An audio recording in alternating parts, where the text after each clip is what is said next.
We're all familiar with the narrative by now.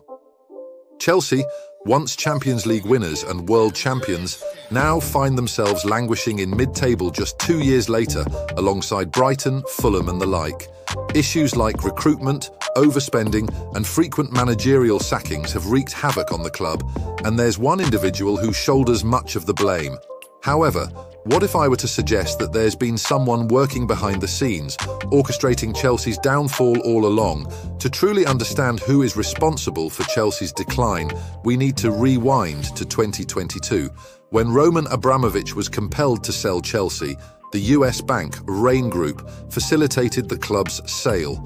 Over 250 interested parties vied for ownership, including notable figures like Jim Ratcliffe, who recently acquired a stake in Manchester United, the Ricketts family, owners of the Chicago Cubs, and chairman Wontumi. The Rain Group emphasized that they sought not just the highest bidder, but the group with the club's best interests at heart.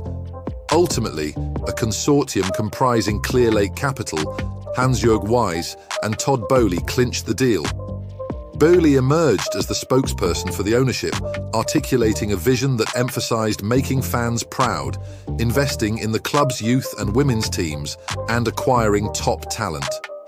However, the reality behind Boehly's leadership may not be as straightforward as it seems. According to reports from The Telegraph, Boehly's ownership stake represents just under 13% of the club, on par with Hans-Jörg Wyss and Mark Walter.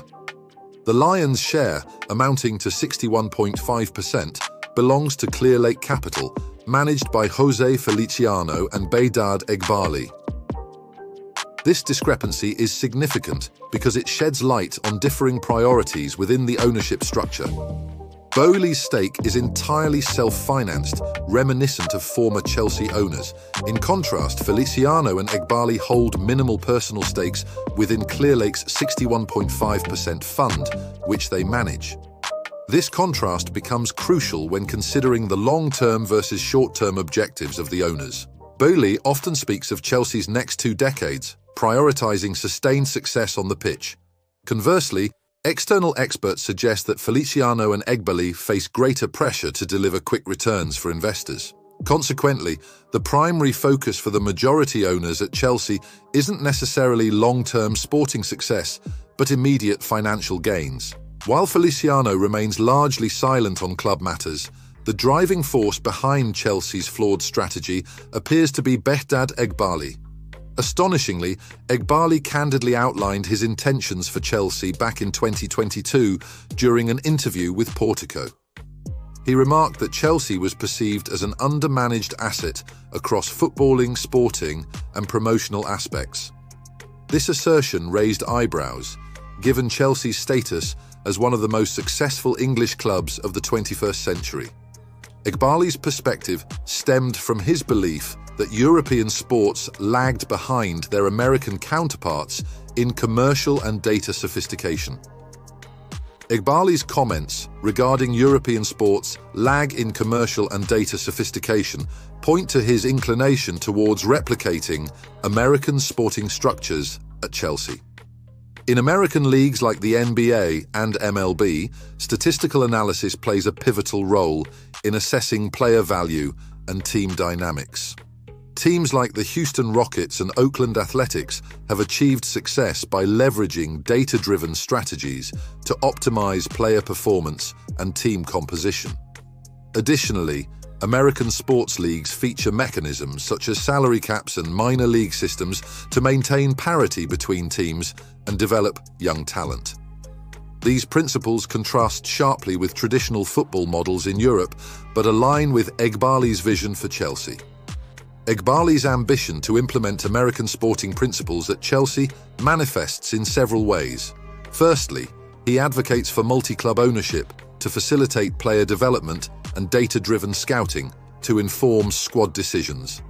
The Red Bull clubs serve as prime examples of successful multi-club ownership structures, with a network of teams developing talent for their flagship club, RB Leipzig. Similarly, Eghbali aims to emulate the data-driven scouting pioneered by English clubs like Brighton, which have excelled in identifying undervalued talent through advanced analytics. However, Blindly adopting these models poses challenges for Chelsea. Unlike clubs like Brighton and RB Leipzig, which have developed their systems over time, Chelsea has attempted to implement multiple strategies simultaneously within a short time frame. This lack of stability undermines the club's ability to develop cohesively and sustainably. Furthermore, Chelsea risks replicating the inherent limitations of clubs like Brighton and RB Leipzig, which often sell their top players when bigger clubs come calling. This perpetual cycle of player turnover impedes the club's ability to build a championship-winning team. The consequences of Chelsea's misguided approach are becoming increasingly apparent. Instead of prioritizing player development, the focus has shifted towards acquiring high-potential players with the intention of selling them for profits. However, this strategy has yielded mixed results, with numerous failed loans and diminishing player values upon their return to the club. Moreover, the club's profit-driven culture, as articulated by Eghbali, has overshadowed the pursuit of on-field success. Even Chelsea's chairman, Boehly, is not exempt from criticism, earning a substantial salary without necessarily earning it through merit. Ultimately, the ownership's misguided priorities have resulted in declining on-pitch standards, commercial setbacks, and managerial instability. Despite these challenges, as long as fans continue to support the club, the owners will profit, players will depart for larger clubs, and Chelsea may inevitably slide into mid-table irrelevance.